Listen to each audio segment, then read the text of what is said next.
Stripping down science. The Naked Scientists. Hello, welcome to this week's edition of The Naked Scientists. I'm Chris Smith, and also here this week is Dave Ansell. Hi, Dave. Hi, Chris. Now, coming up this week, scientists have discovered the oldest human remains outside of Africa. They're 1.8 million years old, and we'll be finding out what they can tell us about where we all came from. Also, we've got the scientific formula for mixing the perfect cake, yum yum, and we've got news of a new movie, which might not be a box office smash, but it's certainly going to be a hit with scientists, because researchers have watched how the tiny platelets that help our blood to clot get formed in the first place. So that's all on the way.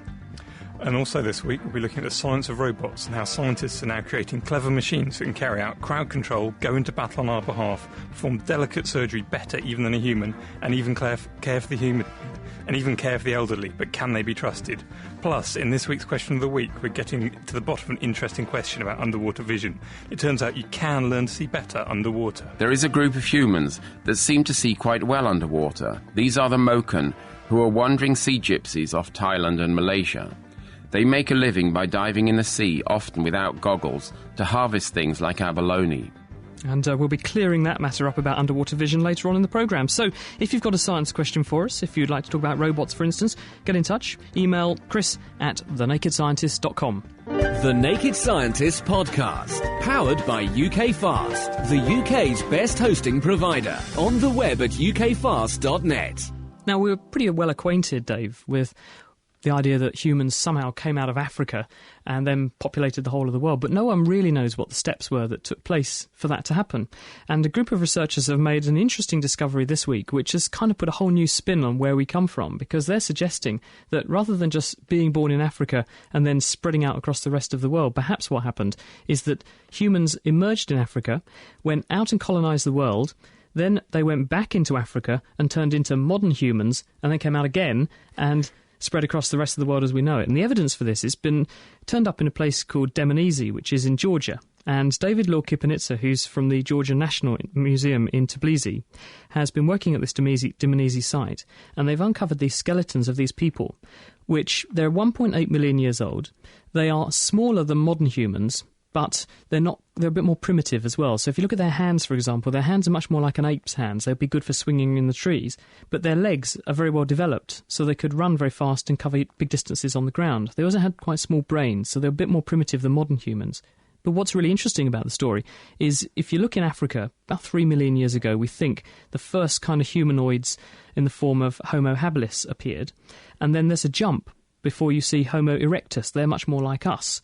And this fossil seems to fit between those two, but it's obviously not in Africa. So this is where they get the idea that perhaps these Homo habilis type people came out of Africa, evolved into these people a bit further up around the world, and then they went back into Africa, turned into Homo erectus, and that then turned into us. So is it possible that they actually that they could have evolved in Africa and just come out? We haven't found them in Africa yet. Pretty funny, though, that people have looked, and there's pretty good finds in Africa, and we can find evidence of Homo erectus and Homo habilis, in some cases living in the same place, side by side at the same time. But no one's found these sort of intermediate people in Africa. They've turned up elsewhere. So you can't really put that story together and expect it to hold together. So that's why they think that this may be the case. OK, cool. Now, scientists have also found out why it's so difficult to mix ingredients into a cake. Now, Emmanuel Guyard... Done what? Sorry? Mix your ingredients into a cake, mix them up. So people have been doing that for centuries. But he's been looking at how things mix together and found out that what he did is he got some very clear syrup and then added some black stuff to it and then mixed it with a rod sort of automatically so he could get repeatable results. And he found that in the centre it mixes really well. And the way the mixing seems to work is you have two things next to each other. You stretch them out and you sort of fold them over, and then you stretch that folded stuff over and fold that over. A bit like making kneading dough, like a baker kneads dough. So what's the problem? Well, that's a really effective way of mixing. But the problem is that its edges, because the sides of the bucket or the bowl are quite sticky, the stuff sticks to them. So instead of you get really nicely mixed stuff in the middle, then occasionally you get lumps of unmixed stuff coming in from the outside. And he's managed to get good numbers for this and can predict how it happens now. And so if you're ever making a cake at home, what you've got to make sure you do is you scrape stuff off the edge and pull it into the middle where it'll get well mixed. My wife did that and managed to feed the fork to the whizzy things that go around, and they all got bent. So don't do that. Okay, if you're doing it manually, do it like this. Don't do it with any power tools being turned on. Power like a Black & Decker. Why does it take a scientist to work that out? I would have thought good cooks would have been able to tell us that. And good cooks have been doing this all the time. But especially if you're looking at something where you're mixing very large quantities, or you're doing it in slightly different different environments. So maybe if you're doing it on a very, very small scale, which you don't really understand intuitively, it's important to understand how the physics works. Okay, so if you're making cakes on a massive industrial scale, and this may help to make sure that your process is more efficient and the materials actually mix properly. So you can design a machine and the machine will behave how you expect it to behave, yeah. There you go. So the formula for making the perfect cake, you heard it here on The Naked Scientist. Now, really exciting discovery, which has been published in the journal Science this week. A group of scientists at Harvard, Tobias Junt and his colleagues, they have watched in real time as platelets, these tiny fragments of cells that help our blood to clot, are actually made. And the way they did it was by taking some mice which have been genetically programmed so that these cells in their bone marrow, called megakaryocytes, that produce these platelets, glow green or yellow under a certain kind of light produced by a microscope. And the researchers were able to watch as these cells produced these platelets and squirted them into the blood inside their bone marrow. And what the cells do is to extend these really thin fingers of cell into or through holes in the walls of blood vessels, so that the ends of the cells were dangling in the blood flow that was going through the inside of the bone marrow. And the blood flow snaps off little bits of cell surface, and those are the platelets. And they initially start off as little clumps, and then they go through the lungs, which fragments them a bit more, filters out the big lumps and turns it into lots of little ones, and you get these platelets. And no one's ever seen this before. We kind of knew that these cells made platelets. We had no idea how they got formed. So it looks like it's just the blood flow snapping off bits of cell. And why it's really important to understand this is there are lots of diseases which are caused by having too few platelets, and no one knows how to make them artificially. We have to go to human donors to get them. So understanding the process means we might be a step closer to making them artificially, and then being able to help people who don't have enough of them. So you might be able to grow the cells with a little pretend blood vessel and then pump pretend blood around and simulate the conditions that make them in the body, so you don't have to then rely on human donors, because whenever you rely on human donors there are risks of things like infection, and also the tissue goes off and it's in a limited amount. You can only have so much of it, whereas if you make it artificially you can make huge amounts. Brilliant. Now, scientists in Japan have discovered that thunderstorms act as massive particle accelerators. I apologise. Harifumi Tsuchiya, anyway, I'm sorry, Harifumi, of Japan's Riken Research Institute and colleagues installed a directional gamma ray detector in the nuclear power plant in Japan. And they've just picked up a 40-second burst of incredibly high-energy gamma rays. So they weren't actually looking at thunderstorms, they were looking in the power station for gamma rays? I think actually they just happened to build it by a power station because their research institute's attached to a power station. They were actually looking for these things. And a thunderstorm went off and they saw this massive burst of gamma? Yeah, these are... all the photons have got a wavelength 40 million times higher than normal visible light. They're about 10 to 40 mega electron volts of energy. They're really quite powerful. So in other words, this is like a massive X-ray coming out of the sky, which you would never normally detect in the atmosphere under normal circumstances. Right. They think what's happening is that in a thunder cloud you get really high voltages just before a lightning strike happens. And if you get a few free electrons at the top of that, they'll suddenly get attracted down through the cloud. They accelerate incredibly fast, near the speed of light, and they hit an atom or something, suddenly stop. All that energy gets converted into a gamma ray, which they're picking up. People have picked up really short, sort of millisecond bursts before. Actually, they found them when they were trying to look for gamma rays coming from space. They had a space telescope up there, and they kept finding these things coming from the Earth. They were very confused. They thought they might be nuclear bombs, but actually they were just coming from thunderstorms. How did they know it was the thunderclap that produced that? Because their detector they've got is directional. They could look at the direction which all the gamma rays were coming from, and they could look at the spectrum. They found out that it was the same as electrons suddenly hitting something. And it lined up with a thunder cloud, which they could see outside, so they knew it was coming from the thunderstorm. So given that we worry about gamma rays and things like that because they are known to be capable of causing cancer, does this mean thunderstorms cause cancer? There are 2,000 thunderstorms happening all around the Earth at any snap time at the present. About 1 million lightning bolts a day. Does that mean it's causing cancer then? They think that especially the very long bursts are very, very directional, so they only hit a very small area, and there's probably not that many gamma rays, which is what's surprising is how energetic they are. So it's probably not good for you if you get hit by one, but not the end of the world, certainly. So how are they going to take this further then? And presumably they've got to go and study more thunderstorms. Yeah, I think they're probably just going to sit there and wait for more thunderstorms to come over the top of their nuclear power station with the detector and hope they get some more data. Intriguing. Well, to finish up, a really interesting study now, because thunderstorms have been linked to producing various things in the atmosphere which could make your allergies worse. They can certainly also contribute to pollution, and that's because they can produce oxides of nitrogen. They're also quite good for fertilising plants in that respect. But no one's really ever understood the link that happens between days when you have a bad air day, as opposed to a bad hair day, and why people on bad air days get high levels of heart attacks and strokes.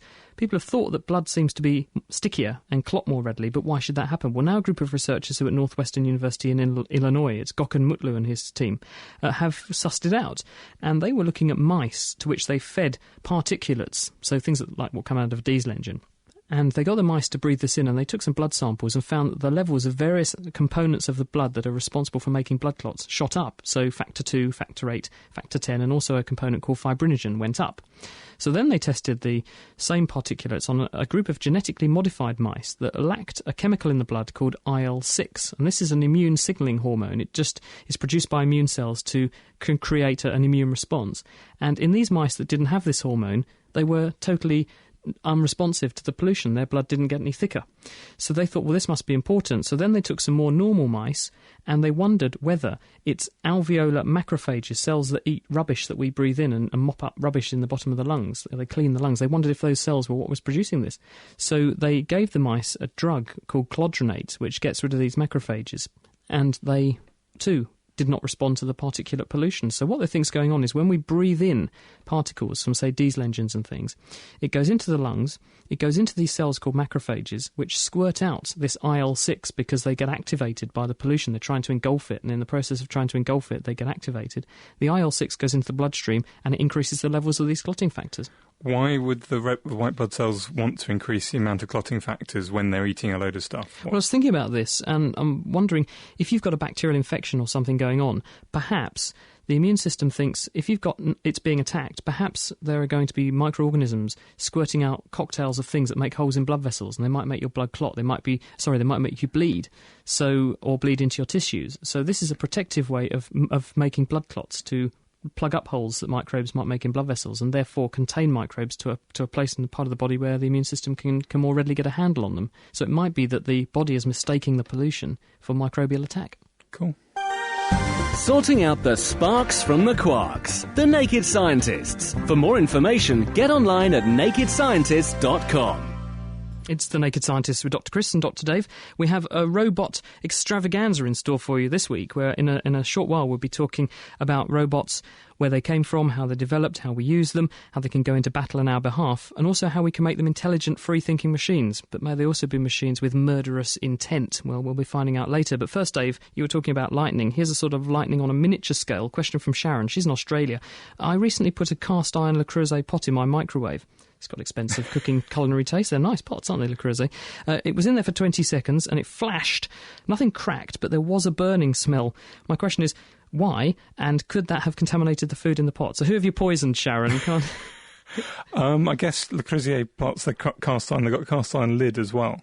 What might have happened is that if the cast iron pot and the lid were insulated from each other, because the microwaves the way they heat things up is by making electric currents flow through them. So big electric currents through both the pot and the lid.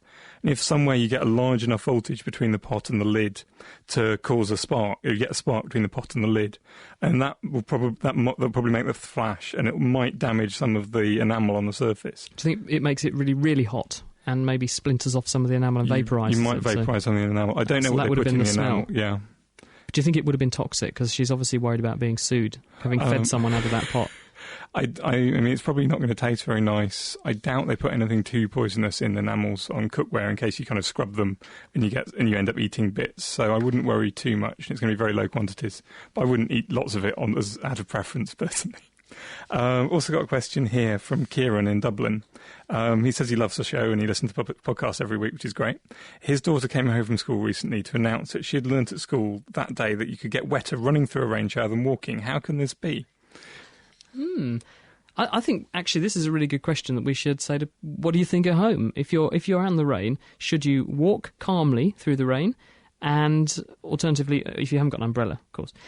Or should you sprint through the rain, which will make you wetter? How do you stay dry? Email chris@thenakedscientist.com if you have a solution. What's the best way to get home in the rain and stay driest? To answer Kieran's question.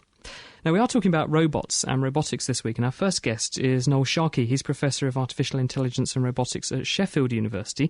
He's been studying robots for years, he says, so who better to ask him about how close we really are to seeing in real life what we have in the movies. Hello, Noel. Hello, Chris. How are you doing? Thank you for joining us on The Naked Scientist. Can I just ask you, because I was thinking about this before the programme, I don't actually know why we call robots robots. Where do we get that word from? You've asked the right person here. It comes from a play in 1921 by Karl Čapek, who was a Czechoslovakian playwright. And the play wasn't great. It was called Rossum's Universal Robots. But it debuted all over the world, Tokyo, London, New York, and caused an absolute sensation because it was the beginning of this idea that robots will take over the world and kill everybody, because the play ends with all the humans being killed, just one being kept, actually, who was a scientist who could make new ones. But then one of the robots, they were biochemical, by the way, more like what we call androids, and very like humans. And the play ends with the two lead robots, male and female, with the female getting pregnant, and they walk off into the sunset holding hands. So, but why did they decide on that term robot? Oh, the word robot itself, it's the Czechoslovakian word, I believe, is robota, meaning forced labour. That's quite true, isn't it? Because that's pretty much how we exploit robots. Yes, that's what it was at the time, yes. But they're very different than what we think of a robot now, really. It wasn't the first sort of big tin robot or anything. Now, most people are acquainted with the idea that we've got robots in car factories spraying cars and painting naughty pictures on them and then spraying over the top of them again as the adverts will have you think. But where else, in an exciting sort of context, do we find robots today? Well, we find them all over the place. I'm not sure about exciting contexts, but certainly another one you see in the adverts is the Asimo robot, Honda's Asimo robot. You might have seen that. It looks like a little spaceman, small child, and you see it wandering about and going upstairs and meeting with a big spaceman at the Washington Museum of Science. And that robot was very clever because it took them something like, I think it was $18 million to construct it. Over a period from the 1980s, because we didn't have walking robots. It's a fully formed android, and I've done quite a bit of work with it myself and walked with it, and it is really convincing. It walks like a human. Well, why is it so difficult to make it walk, though? Noel, balance, centre of gravity. And one of the things about Asimo is it's got a backpack where its computing is. And it's got something called a zero-moment algorithm, which was discovered by an Eastern European, which is very important. But where they put all the money was in actual fact on the speed of transmission from the sensors. So you can think of them like tilt sensors on a snooker table. Pinball. So you've got your tilt sensors, and they send information to the backpack, the computer, and it sends information to the motors and gets them to adjust themselves to keep the centre of gravity right. But it does this 50,000 times a second. That's the real magic. It has to be really fast to keep it up. So is it, when making robots, is it just a case of copying what humans do, or are we trying to be a bit more, I say advanced, it makes us sound a bit sad, but are we trying to be more advanced than that? Yeah, well, with the walking, we're not quite as good as humans. I mean, when I say it walks like a human, it actually, if you see it and work with it, actually walks like a human that's dying to go to the loo. It's got that kind of lavatory walk in a hurry to the toilet. So it's kind of an odd walk. We've always been trying to make robots better than humans because we want them to do things that we can't do, obviously, like heavy lifting and stuff like that. But in the main, you find robots now. Not a lot in Britain. We're actually the worst or maybe the best in Europe. We have less robots than anywhere else in the workplace. I mean, in Japan, for instance, there are a vast number of robots doing floor cleaning, pool cleaning, window cleaning, all kinds of cleaning. I have a robot vacuum cleaner myself. How does that work? Well, you just put it on the floor. The big hold-up for robot vacuum cleaners since the 1950s was they couldn't do stairs. And like the Daleks. Yeah, but how do they know where the dirt is? Well, they don't. But they gave up on the stair business because they thought somebody had the good idea of thinking, well, let's leave the stair business for now and we'll make them small so that people can carry them up the stairs. I mean, mine's like a Frisbee. It's a Roomba made by iRobot. And what it does is it has a lovely spiralling movement round the floor. And if it meets an obstacle, it sort of avoids it and carries on with the spiral. So sometimes it will cover the same ground again. Twice. I know we had a pool cleaner once that used to have a penchant for cleaning one bit of a swimming pool, but it kind of avoided the same bits every time, and it was a real pain because you then ended up having to waste loads of time getting the brush out just to clean that bit. So in fact, it took almost as long to just do it and the whole pool as it did to get this blinking robot going. But hopefully they'll improve that in the future. But the Roomba does a bit of that. It can get stuck in a corner. You have to sort of keep your eye on it a little bit. It's not absolutely perfect. Now, one of the things that you were involved with is Robot Wars. Is that right? Yes, that's right. Now, yes. Because one of the things that people have been talking about a lot is getting robots to perhaps go into battle on our behalf. Yes, that's correct. Yes. So how would that work? Well, I mean, it's not things that people are talking about. There are already a lot of robots working in there's something like 4,000 in Iraq at the moment, and an awful lot in Afghanistan. It's very difficult to track the numbers because the military aren't completely forthcoming about it. But what are these robots doing then? Mainly, they're doing useful work in bomb disposal, so what you call IED, which is improvised explosive devices. So they drive them round and they look for explosive devices. They've got cameras on them, and they're remote controlled mainly. And when they find one, then they use the robot to detonate or something like that. But there's some quite funny stories coming out because the soldiers are treating these like real beings, even though they're remote controlling them. There's a droid hospital, it's called, where the robots take their soldiers the soldiers take the robots to have them fixed, and soldiers actually want the same robot back, even though they're offered a new model of exactly the same robot. And there are lots of stories of soldiers taking the robots fishing on their day off. So they're sitting in a boat and they put the fishing rod in the robot's claw hand. So they've become very attached to them. You'd be a bit worried about the robot shorting out, though, if it fell in, wouldn't you? Yes, that's true. But I think they've become attached to them because when people are in danger, they're more attracted to, the thing they're in danger with. So there's that. But recently, they've sent only 4 so far. But these bomb disposal robots now, made by Foster Miller, they're called the Talon Sword or the Talon Sword. And they've sent in some now that are armed with M24 and M249 machine guns. Barrett 50 caliber rifles, grenade launchers, anti-tank rocket launchers, and these are still remote controlled. Now I've seen these, and they're deadly. It looks like a small Robot Wars robot on tracks, but when you see the machine guns and things on top, and also the army really like them, and they're very useful, obviously, for killing people without actually confronting them. And presumably they don't also draw a salary, which is quite beneficial. They don't draw a salary, but they cost quite a lot. I mean, but they're not that expensive now. They're probably around about $15,000, which is, £8,000? So you can't just throw them away. But they've sent 4 in, and there are 80 more on order, and everybody wants them. So they're talking very significant numbers of them. A new company has just been given an order for 3,000 more to go into Iraq, a company called FX Robots. The usual company that does it is iRobots with Rodney Brooks. That's the people who make my vacuum cleaner. And interesting story about the new robot, because the guy who made it is an employee of iRobot, was an employee. He left, and now he's just got a $180 million contract from the military.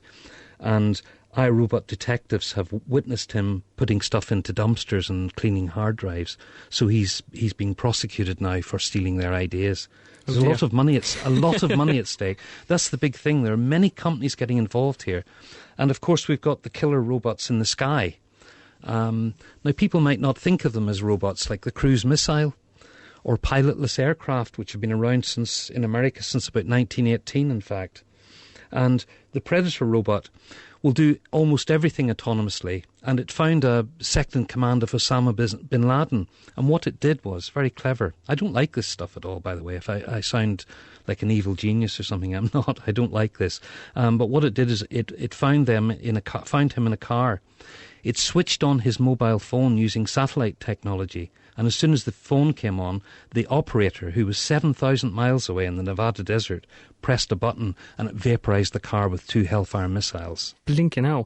Thank you very much, Noel. Well, Noel's here with us for the rest of the programme, so if you want to ask him any questions, email chris@thenakedscientist.com. It's our programme all about robots. That was Noel Sharkey, and he is from the University of Sheffield, so he's an expert on anything robot. But now we're going to totally change direction, look at robots much closer to home. Have you ever wondered how in the field of genetics you've been able to give us such fast results? We've sequenced numerous genomes, including our own. That's tens of thousands of genes in less than a decade of scientific research. We sent naked scientist Meera Senthilingam to the Wellcome Sanger Institute in Hinxton, where a significant proportion of the recently completed human genome sequence was decoded, to find out what this has to do with robots. This week, I'm at the Wellcome Trust Sanger Institute in Hinxton, Cambridgeshire, where DNA sequencing and analysis occur on a huge scale to help us understand just what our genes do and how they function. This one place sequenced a third of the 25,000-gened human genome. But how did they do it? In order to have genes ready to be sequenced, you need to insert the gene into a bacterium for which you already know the DNA sequence. You place this gene insert between a part of the sequence that encodes colour, for example blue colouring. That way, when the bacterium multiplies to produce colonies, the bacteria containing your insert will be disrupted in this colouring and remain colourless. This allows you to pick them out from the blue bacterial colonies that don't have your gene insert. So you then pick out your colonies, break open the cells of the bacteria, extract the DNA, and load it onto the machines to be sequenced. But as smooth as that sounds, the stages, such as picking the colonies, can be tedious and time-consuming, and can also differ depending on the opinion of the people choosing the colonies. The solution? Get a robot to do this for you.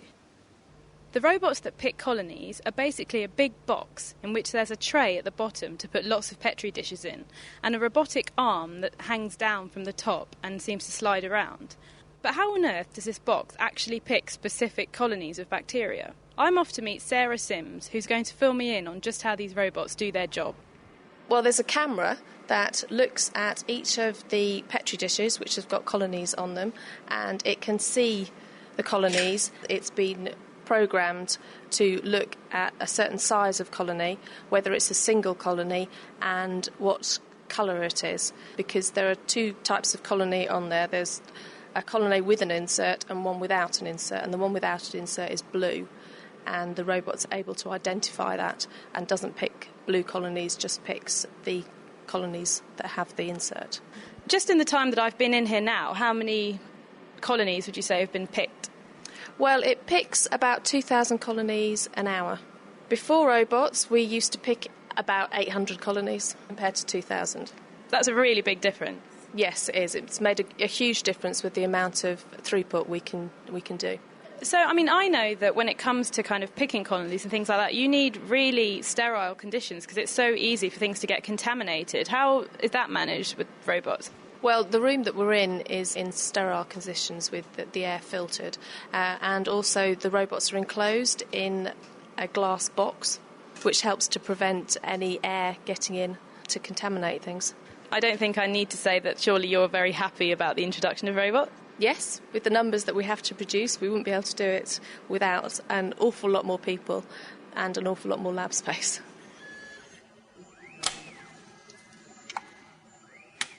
So having learnt just what a difference the robots have made here at the Sanger Institute, I want to know how they work and how they were designed in the first place. So I'm here with Jonathan Davis, who's project manager on the robotics team. Hello, Jonathan. Hello. You design the robots, do you? Yes, we look at what the people in the labs want to do, and then we try and design a robot that'll cope with the tasks that they want to perform. Did you design, say, the colony picking one or the pipetting ones, which I've happened to see this morning? Yes, they were designed by this group. What was actually involved in coming up with the designs for those robots? There was quite a lot of work to do with camera imaging and looking at colonies. When they pick them by hand, you use a lot of judgment by your own eye and your own hand, but making the robot make those sort of judgments as well took quite a bit of fine-tuning to get it right. Would you say that the robots are more accurate than the samples being done manually? I think what's probably more important is that they do the same task again and again with the same accuracy.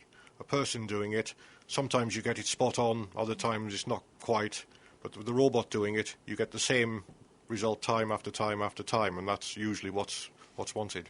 These robots have made a big impact on work here at Sanger Institute. What's next? What are the future prospects? We're trying to come up with robots that are a lot more flexible.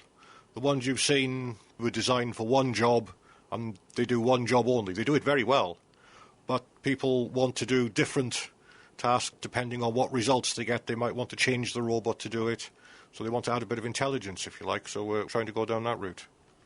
But is there any risk, say, in developing robots like that you might be pushing aside actual people in the labs? The decisions that these robots make, they're no way as clever as a human being. They can only make pretty limited decisions, to be honest. They haven't got the intuition that a human being has got, which is what you need to get new results and things moving forward. It looks like this is only the beginning of robot use in gene sequencing. But I don't think this is a case where robots are going to take over the role of humans. Robotics is merely taking away the drudgery of lab work, allowing teams to spend time on more complicated procedures and theories, and preventing them from getting things like repetitive strain injury. I wonder if I can get them to design a robot to do my typing for me. That was Mira Senthilingam finding out about the importance of robots in gene sequencing at the Wellcome Trust Sanger Institute. And this is The Naked Scientist with Dr. Chris and Dr. Dave, and we're talking about robots this week. In a second, we'll be catching up with Professor Jim Little and Dr. Per-Erik Forsen. They're at the UBC, and they've done something called the Semantic Robot Vision Challenge. In other words, building a robot that can identify things and teach itself to identify things by looking up pictures on the internet. How do they do that? Well, we'll be finding out shortly. We'll also be exploring artificial intelligence. How do you make robots so that they can actually teach themselves things and become more intelligent in themselves? And could that have murderous consequences for us, the people who own and build them? And also, we'll be showing you how to build your very own electromagnet. The Naked Scientist Podcast, brought to you by thenakedscientist.com. And if you'd like to get in touch with The Naked Scientist, with Dr. Chris and Dr. Dave, email chris@thenakedscientist.com. Now, we've been talking about robots this week, and now we're going to look at a way in which you can build a robot which hopefully can teach itself some things. Joining us from the UBC is Professor Jim Little. Hello, Jim. Hello. So what was the big challenge you were trying to overcome here? Well, the Semantic Robot Vision Challenge was a contest to bring together computer vision scientists and roboticists. The challenge involved a robot learning how to find a group of objects in a room. Why is that such a challenge? Well, we'd like to build robot home assistants or intelligent devices to work in the home.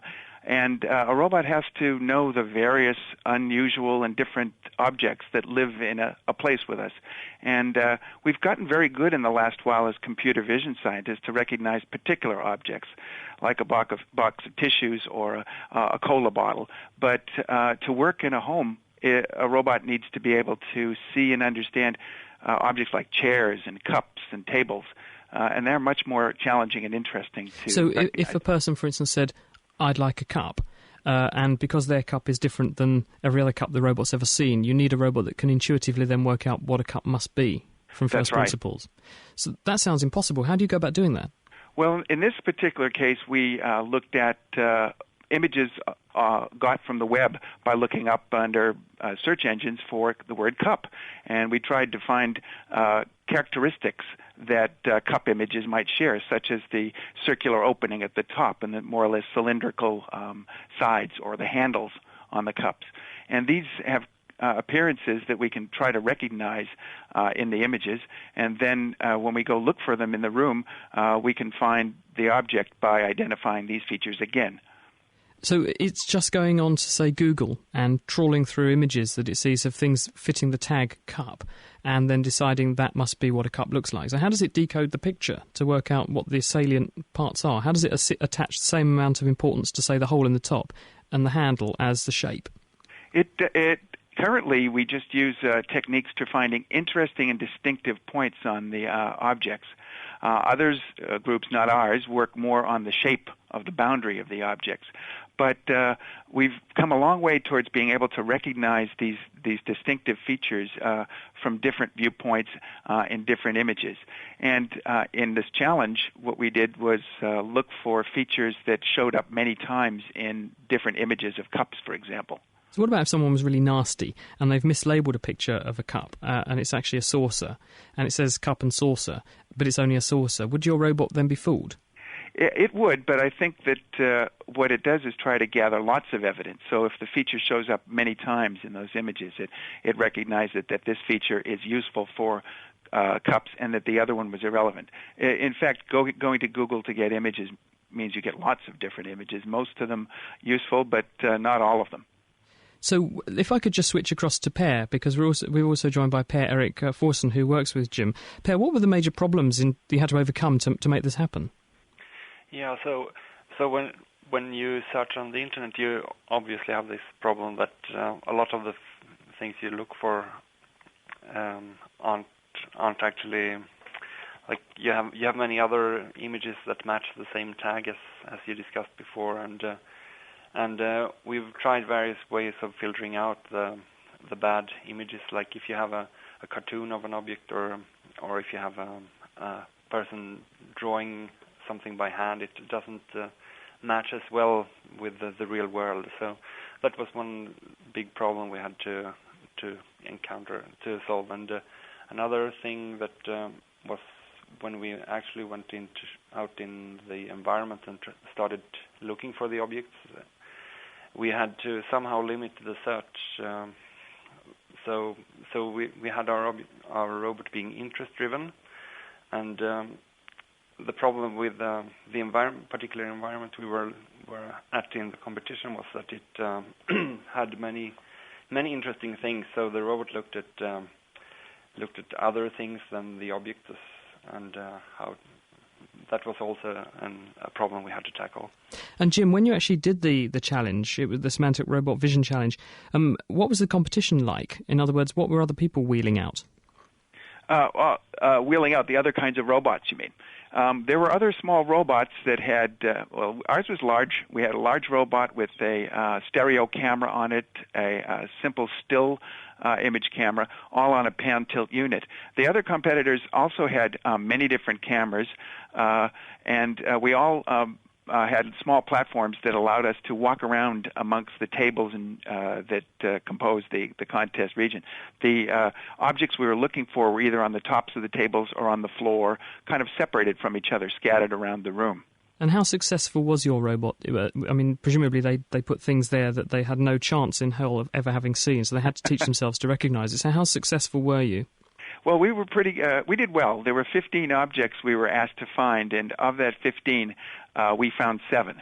And finding an object means returning to home base with a picture of the object and a rectangle drawn in the image to say exactly where the object is. We did very well on specific objects like brands of particular potato chips or chocolate bars. Much harder, though, is to find generic objects like red peppers or cups or vacuum cleaners. We succeeded in getting a red pepper, but we think it was by accident because we happened to find a picture on the web that looked very similar to the one, the pepper that we actually found. So home help robots, but not for people who happen to have a penchant for peppers, like people in Italy, then? Apples are hard, too. A little way to go. Thank you very much, Jim. Thank you. That's Professor Jim Little and also Dr. Per-Erik Forsen. They're at the UBC, that's the University of British Columbia's Laboratory for Computational Intelligence, and they built Curious George, which is a robot that used pictures in cyberspace to identify objects in the real world. And this is The Real World, and it's The Naked Scientists with Dr. Chris and Dr. Dave. We're talking robots this week, and in a second we're going to be finding out about artificial intelligence. If you've got any questions for us, email chris@thenakedscientist.com. Fancy listening to The Naked Scientists in your bed, on your way to work, or even at work? Why not subscribe to our podcast? For more information, visit nakedscientist.com/podcast. It's The Naked Scientist with Dr. Chris and Dr. Dave. Dave got an email here for you from Brian Ray, and he says, "Hi there, Naked Scientists. This is Brian. I'm at university majoring in biology. I really appreciate listening to your programme. It turns me into a real know-it-all for what it's worth. I have a science question for you. This summer I've taken up playing the guitar. Unfortunately, all I have is a steel string guitar, and it's made some pretty wicked calluses all over the ends of my fingers. I've noticed that the mouse pad on my laptop no longer responds to the tips of my calloused fingers, but it does work perfectly well with the fingerprints of all fingers on the other hand, and the click wheel of my iPod also responds to my calloused fingers. So how does that work?" I think the way that the trackpads on laptops work is that they have 2 sets of wires, one running horizontally and one running vertically. And then they look at what's called the capacitance between the two of them. So if you make a voltage in one of them, how much that voltage is picked up in the other one. And if you put your finger near it, that changes quite considerably. But if you're anything conductive near it, it will change it. But the problem is if you've got a lot of very thick calloused finger, dry skin on the top, that's insulating, so it's not conducting anymore, and so it won't have the same effect. And what about with his iPod then? Why does that work? I'm guessing that's probably they've just got a slightly more sensitive system. Or is it pressure sensitive, perhaps? Could be. Definitely some of the iPod ones work on the same way as a laptop trackpad, but possibly there's some pressure sensitive ones. I don't know about the older iPods, or it could just be they're more sensitive and they can detect you from further away. OK, well, I'm glad we managed to sort that one out. Sticking with robots now, a key feature of making robots that we can interact with is actually making them in some way intelligent. And our next guest is Professor Nigel Shadbolt. We met him at the BA Festival when we were in York recently, and we were talking about free-thinking machines and murderous intellects, and he's with us now to fill us in. Hi, Nigel. Hi, Chris. So should we be scared of robots then? Well, the problem is that, of course, when we look at our film portrayal of robots, they're invariably murderous intellects and up to no good. That's the kind of popular image of robots and artificial intelligence. And in fact, somebody once defined AI as the art of making computers behave like the ones in the movies. But actually, it isn't anything quite as malign or as bad as that. What actually is artificial intelligence? So artificial intelligence is a branch of study where you're trying to understand the nature of intelligence by building computer programs, trying to build adaptive software systems, trying to take hard problems about the way in which humans and other animals see and understand the world and build computers capable of replicating some of that behavior. So basically you're trying to capture the workings of the human brain in a computer program. Well, that's certainly one of the ambitions, although many people working in the area would say, look, there are lots of ways of being smart that aren't smart like us. So, in fact, we would be happy to build systems that display adaptivity, but perhaps aren't necessarily based on the exact way that humans operate. So what are you trying to do to try and create programs that can do this? Well, in fact, the history of AI is a very interesting one. If we look at, again, if we look perhaps at the film portrayal, one of the earliest and most famous computers, AI computers, was HAL. HAL was the robot in 2001. That was a film made in 1968. It shot someone out of a space station, didn't it? Absolutely. Well, it had a space station. I haven't quite got that. Well, we've got a space hotel. It had us going to sleep in cryogenesis. We haven't got that either. So, predicting the future can be a bit dodgy. And HAL was aware, he was reflective, and he turned into a murderous, paranoid killer in the end. But the bit that the film got right was the chess playing. In fact, AI's chess programs beat the world champion back in 1997. In fact, at the time that happened, people said this is a crisis for the species. But actually what it showed us was that huge increases in computing power plus a little knowledge and insight can really tackle very challenging programs and problems indeed. So what are the big things that people are working on now, people are trying to crack in order to develop better robots? Well, in fact, in AI in general, with this brute force approach, with the amount of computing power, we can do a whole range of things. In fact, AI is kind of everywhere, but not recognized as such. It's in your car engine, your engine management system. There are rule-based systems thinking about whether your engine's running properly. In your washing machines, getting the spin cycle right, translating languages in your Google search. So this is machines actually. AI. Sorry, I was just going to say, Nigel. So this is machines actually watching what's happening and reacting to what's changing and learning from their experiences, so they do the right thing the next time. Exactly right. But of course it doesn't accord with our kind of popular image of AI, but this is much more, the AI I call this is assistive intelligence. It's there supporting us in particular tasks. What we haven't got are these general-purpose robots able to reflect across a whole range of problems. And in fact, the person who was talking about the Semantic Vision Robot Challenge was making exactly that point. It's hard to build programs that operate routinely across many, many problem areas.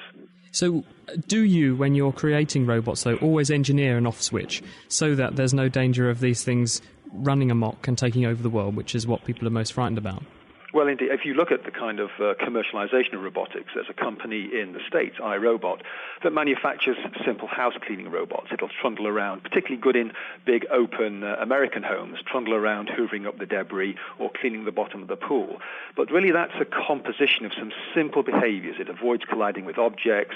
It can kind of more or less build a simple map of its environment. The question is, of course, when you take that same technology and put it into a weapons platform or into some of the more military contexts, you would want human control, and this is exactly what we see in modern deployments of robots in the battlefield.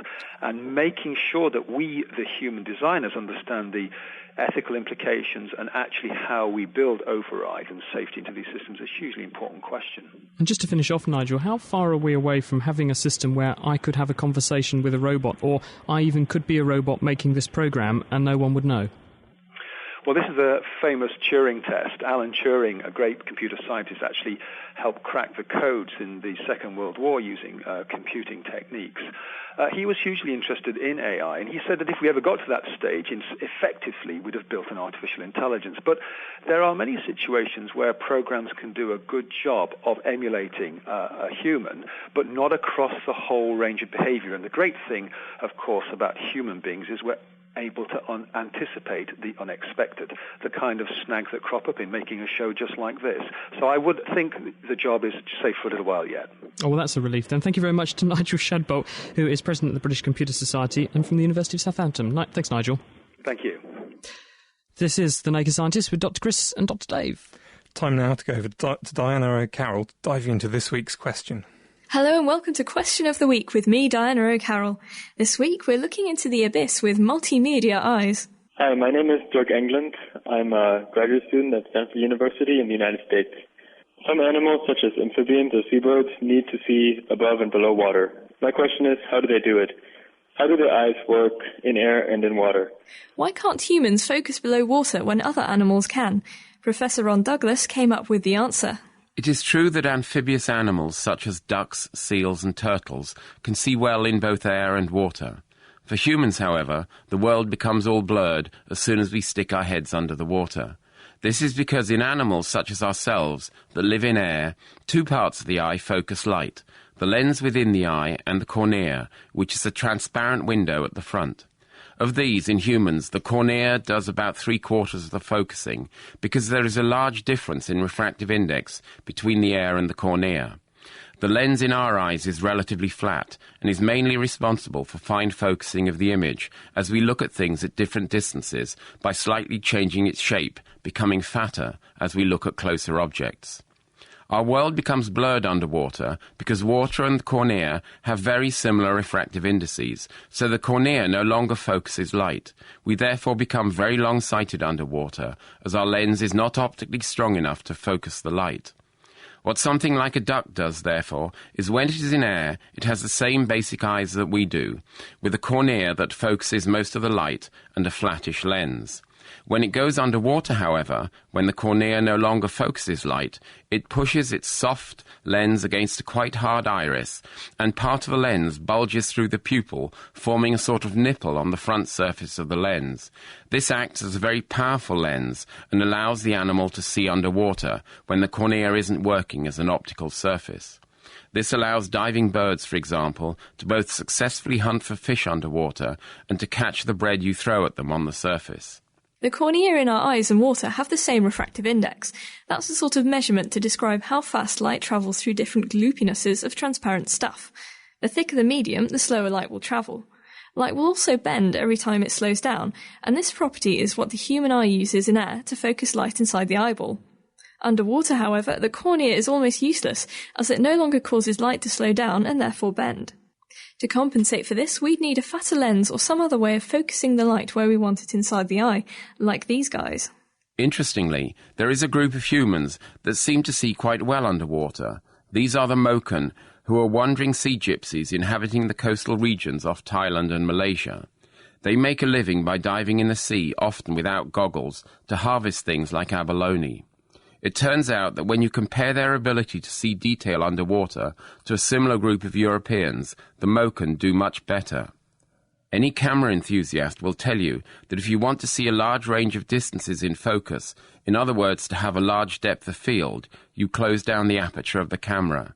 So when the Moken go underwater, what they have learned to do is to close down their pupil, giving them a large depth of field and compensating to some extent for the long-sightedness induced by losing the cornea as an optical surface underwater.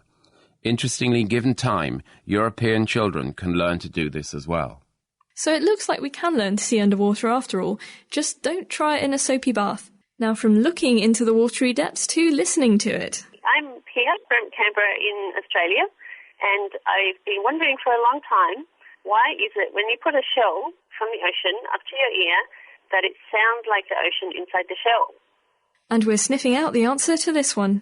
This is Ellen Kirkendall in Oklahoma City, Oklahoma. I want to know if humans have a functioning Jacobson's organ. I've heard several different opinions on this matter. Do you have any thoughts as to how the big drink fits into a small shell? And do you know if we can smell what sex people are? Drop your questions and answers to me at questionoftheweek@thenakedscientist.com. That's all for now. Back to the studio. Well, I didn't know I may be able to train my eyes to see underwater, but do you know why you can hear the sea in a shell, or if we have a Jacobson's organ, the organ which reads a smell? Let us know by emailing questionoftheweek@nakedscientist.com. Thanks, Dave.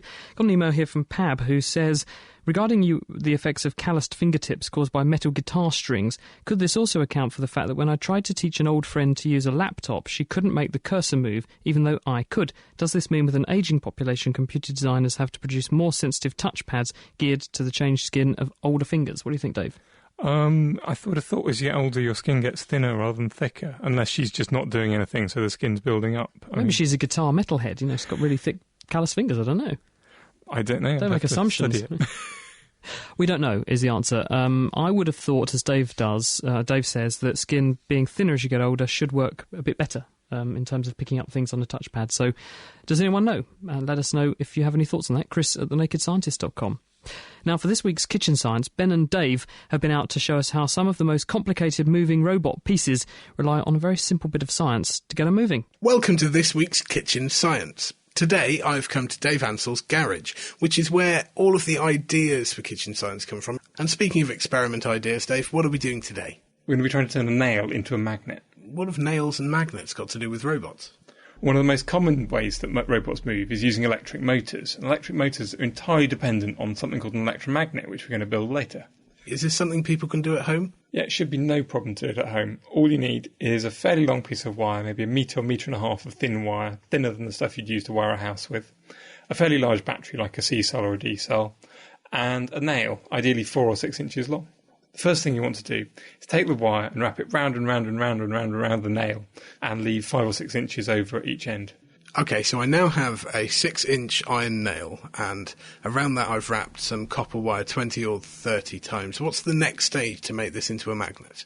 So we need to get electricity into this wire, so we need to strip the end centimetre or so of each end of the wire, maybe using a knife or a pair of scissors. Take the battery and touch one end of the wire to one end of the battery and the other end to the other end of the battery and put the nail near something it can pick up. Just to prove that that nail isn't already magnetic, what happens if you just try and pick up some paper clips with the nail? It's not actually doing very much. It's just moving the paper clips around. It's not very magnetic at all. If we pass a current through it, yeah, it's picking up a good 20 or 30 paper clips all at once. If I let go, they drop off. That was really good. It actually picked up a handful of paper clips, but then as soon as you took the wire off the battery, they all fell off again. Electricity and magnetism are actually very closely interlinked. They're actually aspects of the same force. And if you put an electric current through a wire, it turns into a magnet. So why can't we just pick up the paper clips with a length of wire? You could if you put enough current through that wire. The problem is that current will be absolutely enormous and it's not practical. So what you can do instead is get lots and lots of small pieces of wire with a small current running through them all close together. And the best way to do that is in a coil. Then what do we need the nail for? Well, actually, just using the wire, that would still be quite a weak magnet. The interesting thing about iron is that inside it, it's got lots of little tiny permanent magnets. And if you put them inside a magnetic field produced by our coils, they all line up. So that adds to the magnetic effect and makes everything stronger. What are the tiny magnets? On a tiny scale, they're actually electrons orbiting the nucleus in the iron atoms. And because on average more of them are orbiting in one direction than the other, they actually make little tiny electromagnets. And the special thing about iron and a couple of other metals, nickel and cobalt, is that all the atoms tend to line up in a row, so the little tiny magnets add up to form bigger magnets. But if the tiny magnets inside a piece of iron don't want to stay lined up, then how do we get magnets that are always a magnet? You pick a material, maybe an alloy of iron, where it's much harder for the tiny magnets to move around. You then heat up that material, put them in a strong magnetic field so they all line up, and you cool them down slowly, at which point the direction where they're pointing in is frozen in and they're a permanent magnet. Cool. Well, you said earlier that in motors they use both permanent magnets and electromagnets, but I haven't seen how we could get movement out of this. Well, they all work on the principle that if you change the direction of current in an electromagnet, it changes the polarity of the magnet. So if you put a current through the electromagnet, it's going to have a south pole, which will be attracted to the north pole of a permanent magnet. So it will move towards it. Then if you flip the current, it's going to suddenly turn into a north pole and it's going to be repelled. So by repeatedly changing the direction of the current, you change which end is the north and south pole of the electromagnet. And this, in turn, attracts and then repels and gets the coil of wire spinning. Yeah, that's right. And there are lots of other kinds of motor which all work on the same principle with various degrees of sophistication. Now, I've seen massive electromagnets at a scrapyard. How do they scale this up? Basically, the more current you put through the wires and the more coils of wire you've got, the stronger the magnet's going to be. So they just use an awful lot of current and a lot of turns of wire. I've actually done quite a lot of that here. I've taken a piece of iron which is about 1 inch across, and I've wound maybe several hundred turns of wire around it, and we can put 2 or 3 amps through that, and so it should be able to pick up something rather heavier than a paperclip. One I've picked here is a fairly heavy vice, a good 4 or 5 kilos of cast iron. OK, well, let's see if we can pick it up. OK, I'll turn on the current. That's fantastic. Dave is now holding a 5 kilo cast iron vice, and it's now dangling in the air, just attached to the magnetic attraction of this inch-wide iron rod. That's really impressive, Dave. I'm really, truly surprised by how much weight that can hold. Yeah, and if you kept scaling it up, essentially taking lots and lots of these things and putting them all next to each other, and you could pick up a car with no difficulty at all. That really is brilliant, Dave. Thanks ever so much for showing me. Can I put it down now, Ben? Of course you can. And that's all we have time for on Kitchen Science this week. But we'll be back with more Kitchen Science next week. Thank you very much to Ben. And also thank you, Dave, for going out to your garage earlier this week and making an electromagnet to show us how it all works. More exciting experiments like that on our website at nakedscientist.com/kitchen science. The Naked Scientists. Brought to you by thenakedscientists.com. OK, Dave, back to this email we mentioned at the beginning of the programme from Kieran Harford in Dublin in Ireland. She said, hi Chris, I love the show, listen by podcast every week, nakedscientist.com/podcast. And my daughter came home from school recently to announce that she had learned at school that day that she would get wetter running through a rain shower than walking. So how can this be? What do you think? I would have said that as long as the rain is constant and you're not in a shower, it's getting heavier and lighter, then it's probably the other way around, because the rain can hit you in 2 kind of ways. If you're just standing still, it'll hit you on the top of you, all the horizontal surfaces, and that's only dependent on how long you're standing in the rain. And also if you walk forwards, you'll hit rain on the front of you, and that's only dependent on how far you've walked through the rain. So if you're walking a mile, you'll walk through a mile of rain, which will hit you on the front, and depending on how long that takes, you'll have a certain amount that hits you on the top. So if you do it quickly or slowly, it doesn't matter how much hits you on the front, but if you do it slowly, more will hit you on your head than if you do it quickly, so you're better off to run than to walk. However, if the rain gets heavier and shorter, so if you have a heavy rain shower, you might be better off to walk slowly, because if the rain's going to stop, if it's going to stop raining before you finish walking, then you might be better off walking very slowly and only getting the stuff hitting you on the top and not the stuff you're walking into. That's assuming the stuff hitting you on the top isn't going to run down your neck and make you wet on the front and back anyway. It will still make you get wet on the front and back anyway, but it's the amount of rain which is hitting you. I'm sorry, I'm treating this as a physicist, so I'm making some assumptions here. But if you're running through the really heaviest bit, you might hit lots of very heavy rain on your front, but if you'd have just waited, then you get less hitting on the front and you get less wet. So what do you think at home? If you have an alternative theory and you can help out Kieran, then drop us a line. It's chris@thenakedscientist.com. Well, that's pretty much all we've got time for this week. Thank you very much to our wonderful production team, to Ben Valsler, Mira Senthalingam, and also to Diana O'Carroll. And thank you, Dr. Dave. Next week, we're going to be experimenting with exciting new materials. We'll be hearing about a newspaper, which is made of plastic. It rolls up into a very tight tube, but it rewrites itself just at the press of a button. We'll also be hearing about a new material that's so slippery that honey won't even stick to a spoon made of it. How does that work? And new ways to replace joints, an artificial material which is much better at joint replacements than what we've had before now. If you have any questions about any of that stuff, or you just want to say hi, we love hearing from you, drop us a line, chris@thenakedscientist.com. Have a great week. See you next time. Goodbye. The Naked Scientists are sponsored by the Wellcome Trust, the EPSRC and UK Fast. For more information, look us up online at nakedscientists.com.